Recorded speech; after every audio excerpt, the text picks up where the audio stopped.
Bismillahirrahmanirrahim. Assalamualaikum warahmatullahi wabarakatuh. Anak-anak sekalian, jumpa kembali dengan Ustadz Arifin. Hari ini kita ketemu pada mata pelajaran fikih kelas 2. Anak-anak sekalian, marilah kita awali kegiatan hari ini dengan baca doa supaya aktivitas kita, belajar kita mendapatkan pahala dan mendapatkan kebaikan. Hingga saatnya nanti, semoga salah satu alasan kenapa kita masuk surga adalah karena kita mau menuntut ilmu atau kita mau belajar. Marilah bersama kita berdoa terlebih dahulu. A'udzubillahi minasyaitonirrajim. Bismillahirrahmanirrahim. Raditu billahi rabba wa bil islami dina wa bi Muhammadin nabiyya wa rasula. Rabbi zidni ilma warzuqni fahma. Amin. Baiklah anak-anak sekalian, kita lanjutkan. Hari ini kita masuk di pelajaran baru, yaitu pelajaran ke-9 tentang sholat hari raya.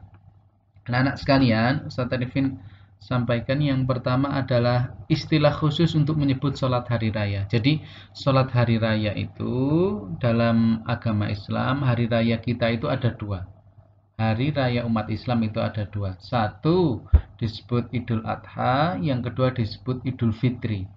Nah, hari raya itu dalam bahasa Arab dikenal dengan Aid, dengan Ain, Aid, sholat Aid. Kemudian dua hari raya itu disebut sebagai Aidain. Jadi kalau hari raya Aid, kalau dua hari raya disebut Aidain. Jadi Ain itu menunjukkan dua. Jadi Aidain adalah artinya dua hari raya, yaitu Idul Adha dan Idul Fitri. Sehingga kalau ditanya Aidain adalah dua hari raya, yaitu apa? Dua hari raya Idul Adha dan Idul Fitri. Kita lanjutkan. Kemudian anak-anak sekalian, kita akan mengenal tentang waktu sholat Aidain. Jadi sholat hari raya ini merupakan saat yang istimewa karena dalam setahun hanya terjadi dua kali. Dan nanti insya Allah kita bahas tata cara sholatnya. Kita awali dulu dengan waktu kapan kita melaksanakan sholat Aidain, yaitu sholat Idul Fitri maupun Idul Adha, yaitu dikerjakan ketika pagi hari.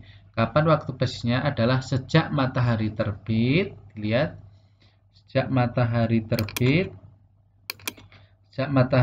terbit sampai dengan matahari tergelincir.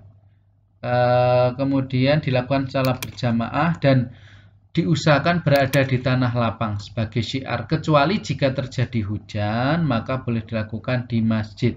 Jadi kalau ada alasan hujan, maka boleh dilakukan di masjid. Ustadz Arifin sudah tampilkan, ini adalah sebuah, ini bukan jam ya, ini adalah arah, ini timur atau wetan, ini adalah barat. Arah matahari terbit, jadi matahari nanti muncul dari sini, nah ini bisa dilihat, kemudian nanti ke atas, kemudian turun lagi tenggelam di sini. Nah, anak-anak sekalian, kalau kita lihat di sini, yang pertama adalah ada waktu subuh di sebelah sini, waktu subuh. Nah, sekitar ini ada perhitungannya sendiri. Nanti insya Allah di pertemuan yang lain di kelas 5 insya Allah kita bahas ini terkait waktu sholat. Kemudian ada waktu pelaksanaan sholat subuh, ini adalah ini dari subuh sampai dengan syuruk. Nah, syuruk itu matahari sudah mulai terlihat warna oranye di ufuk timur. Kemudian waktu untuk melaksanakan sholat Idul Adha itu sejak matahari terbit. Jadi setelah syuruk nanti matahari terbit, kemudian batasnya sampai dengan waktu di sini, sampai dengan batas waktu duha. Jadi waktu duha itu tidak hanya di sini, sebenarnya boleh sampai dengan nanti sebelum istiwa. Istiwa itu adalah saat matahari persis di atas kepala. Ini malah nggak boleh sholat. Nah, maka yang boleh adalah antara sejak terbit sampai dengan nanti waktu duha. Anak-anak sekalian, kita lanjutkan kemudian tentang tata cara sholatnya. Kita mulai dari yang Idul Adha terlebih dahulu.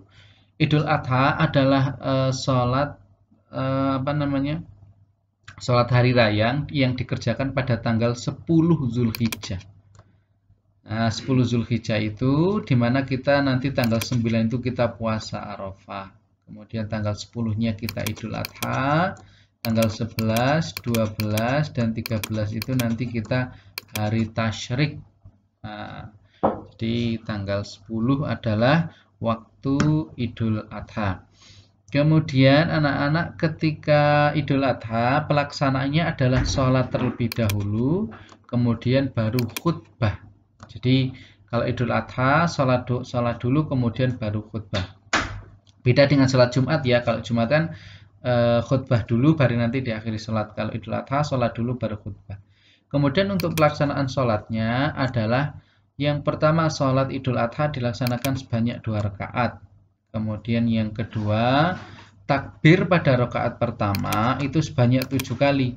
Jadi setelah nanti imam takbir pertama, setelah niat berdiri tegak kemudian menghadap kiblat, Allahu Akbar, Allahu Akbar. Nah, itu sebanyak 7 kali. Jadi rakaat pertama 7 kali. Nah, kemudian yang kedua, takbir rakaat kedua, kalau tadi rakaat pertama selesai takbir 7 kali, kemudian baca surat. Al-Fatihah dulu. Alhamdulillahirabbil alamin. Dan seterusnya, ruku, kemudian i'tidal, sujud, iftirash, sujud lagi, berdiri lagi, takbir yang kedua 5 kali. Kemudian setelah berdiri, Allahu Akbar, Allahu Akbar. Nah, itu sebanyak 5 kali. Jadi, anak-anak bisa mengamati, kalau menjadi imam luar biasa, kalau tidak bisa mengamati ketika sholat, takbir pada rakaat pertama pasti berjumlah 7 dan rakaat kedua berjumlah 5. Kemudian setelah selesai sholat, itu lebih baiknya adalah untuk memberi ucapan. Jadi, nanti ada ucapan tersendiri setelah selesai sholat Idul Adha, ketemu dengan saudara, ketemu dengan teman, ketemu dengan siapa namanya tetangga, itu untuk memberi ucapan karena itu termasuk hari raya, hari berbahagia. Pun ketika mendatangi sholat ini diusahakan semuanya datang, bahkan kalau disediakan tempat yang putri boleh datang. Nah, jadi ikut menyemarakkan, ikut berbahagia karena hari raya Idul Adha. Nah, anak-anak sekalian, untuk pertemuan kita hari ini saya kira cukup sampai di sini. Untuk materi yang selanjutnya insya Allah kita bahas di pertemuan mendatang. Untuk tugas evaluasi hari ini adalah menulis kembali doa atau ucapan saat hari raya ada di buku. Kemudian